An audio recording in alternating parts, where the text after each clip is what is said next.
Mukhang magre-revamp itong Magnolia Chicken Templados kapag hindi pa sila nagkampiyon dito sa Philippine Cup. Oo, yan ang talagang balak ngayon ng Magnolia, mag-champion dito sa Philippine Cup. Dahil pagkatapos nila maka-finals noong nakaraang Commissioner's Cup, pag mas mababa ang placing nila, syempre disappointment yan. Of course, sasabihin ng iba dahil full strength na Hinebra at SMB, medyo mahihirapan ang Magnolia. Pero hindi excuse yan para do sa management ng Magnolia Chicken Templados dahil ang gusto talaga nila ay manalo na sila ng kampiyonato dahil matagal-tagal na nung sila ay nanalo, hindi katulad ng Barangay Hinebra at SMB parang nakikipagpalitan lang sa TNT Tropa sa pag-champion dito sa PBA. Kaya sa ngayon, ang una daw gagawin ng Magnolia ay ititrade yung mga players na hindi na masyadong nagagamit katulad nitong si Joseph Periobo, Jed Mendoza at magsasama rin ng mga starters katulad nitong si Rom De La Rosa at si Calvin Abueva nga.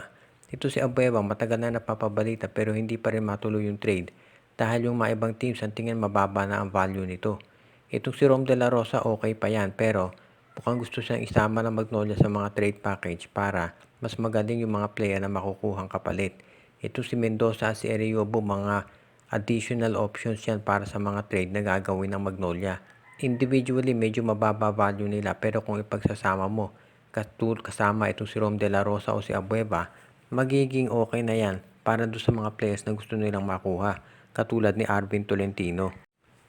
Ito nga bang si Shawnee Winston ay nagiging sakit na ng ulo nitong Converge Fiber XS at yan ang dahilan kung ba't ino-offer na siya for trade. Ayon dito sa latest tweet ni Snow Badwa, mukhang parang ganyan na nangyayari. Hindi naman pinangalanan itong si Shawnee Winston pero obvious naman dun sa clue na siya ang tinutukoy at ang dahilan daw ay ball hog ito o buhaya, tira ng tira. Pero ang sabi nga nung iba, may karapatan naman si Shawnee Winston na tumira dahil isa lang siya doon sa mga talagang legitimate scorers dito sa Converge Fiber XS at wala nang iba.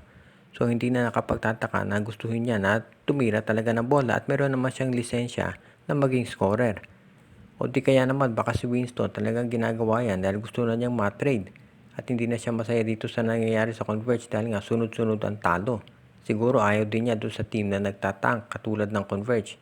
So tignan natin kung ano mangyayari dito pero katulad nga nung naibabalita na natin matagal na, hindi na nakapagtataka kung itong si Shawnee Winston ay ma-trade talaga dahil parang ganyan ang ginagawa ng Converge ngayon.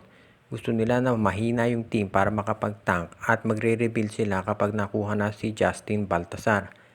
Pero ang tanong, meron pa ba silang matitirang trade assets kung sakaling makuha nga nila itong si Baltasar?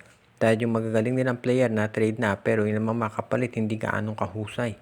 So tignan natin kung ano mangyayari dito kay Winston kung talagang aalis na dito sa Converge.